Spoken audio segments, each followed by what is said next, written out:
Badan Pendapatan Daerah, Bapenda, Kabupaten Mimika menggelar sosialisasi kebijakan pajak daerah dan retribusi daerah, PDRD, yang melibatkan para pelaku usaha di Kabupaten Mimika pada Jumat, 23 Agustus 2024. Sosialisasi tersebut digelar Bapenda Mimika setiap tahunnya bagi wajib pajak dan juga OPD pemungut, terkait aturan dalam pembayaran maupun pemungutan pajak dan retribusi, di mana dalam aturan PDRD terbaru yang tertuang dalam Undang-Undang Nomor 1 Tahun 2022 tentang Hubungan Keuangan Daerah dan Pusat, HKPD, dan Peraturan Daerah Nomor 4 Tahun 2023. Kasubdit Penilaian dan Penetapan Pajak Bumi dan Bangunan Darius Sabon mengatakan, untuk pemungutan pajak daerah dan retribusi terjadi perubahan aturan dari UU Nomor 28 Tahun 2009 menjadi UU Nomor 1 Tahun 2022 terjadi perubahan terkait restrukturisasi jenis pajak dan tarif pajak.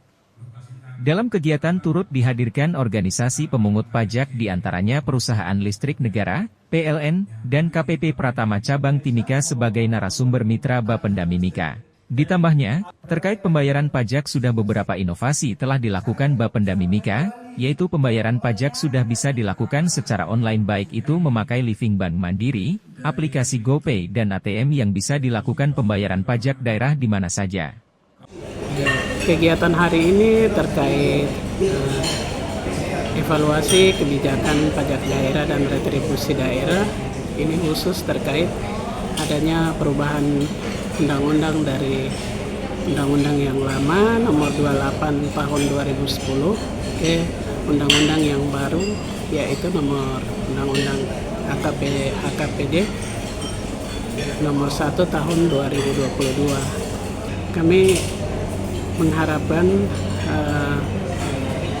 bahwa informasi-informasi terkait pajak dan retribusi daerah itu penting kita sosialisasikan atau kita memasyarakatkan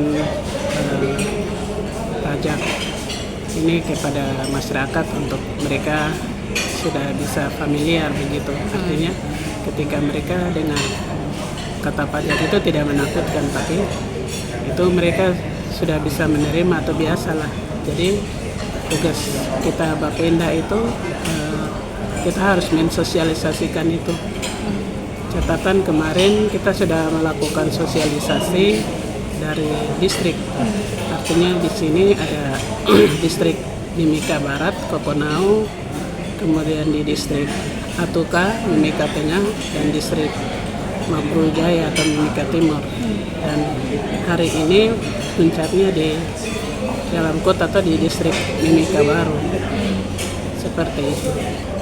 Kita mengharapkan dengan semakin kita mensosialisasikan tentang kebijakan pajak, khususnya ada perubahan-perubahan dari undang-undang ke Perda Perbu, diharapkan masyarakat sudah lebih memahami, artinya sudah sadar bahwa bayar pajak itu penting untuk pembangunan, khususnya pembangunan Kabupaten Mimika.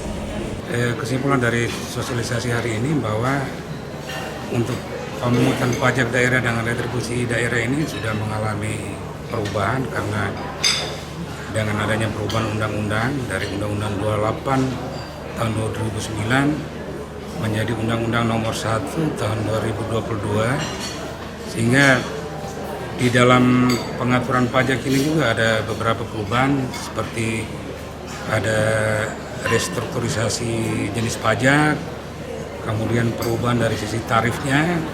Nah, maka itu kita perlu sosialisasikan ke masyarakat sehingga masyarakat sebagai wajib pajak tahu tentang pengelolaan pajak dan retribusi daerah ini. Kedua, rencana akan disampaikan oleh pihak PLN sebagai pemungut pajak penerangan jalan. Kemudian dari segi dari pihak KPP Pratama. Nah, KPP Pratama ini juga kita sudah bekerja sama karena mereka memungut pajak pusat, nanti dibagi hasilkan dengan daerah, kabupaten, kota. Inovasi yang dilakukan Bapenda dalam hal pembayaran pajak ini sudah beberapa inovasi yang kami lakukan. Jadi, pembayaran pajak sekarang sudah dilakukan secara online, bisa melalui Living Mandiri, bisa juga melalui GoPay, Nah, bisa melalui ATM. ATM ini disediakan baik Bank Papua maupun ATM Mandiri sudah bisa. Jadi intinya bayar pajak sekarang sudah tidak susah lagi. Bapak Ibu dari rumah tinggal saja buka aplikasi Livi Mandiri bisa bayar pajak. Jadi dengan adanya sosialisasi pajak ini kami mengharapkan supaya Bapak Ibu yang hadir di kegiatan ini bisa sebarluaskan informasi ini ke masyarakat sehingga seluruh masyarakat Kabupaten Mimika menjadi paham dan sadar untuk bisa memenuhi kewajiban perpajakan. Karena pajak dan retribusi daerah yang kita bayar sekarang ini adalah untuk menambah pendapatan asli daerah yang nantinya juga digunakan untuk pembangunan di Kabupaten Mimika ini. Jadi silakan Bapak Ibu bayar pajak, awasi penggunanya karena masalah penggunaan uang pajak ini menjadi tanggung jawab kita bersama untuk mengawasinya. Tim Liputan Papua MCTV.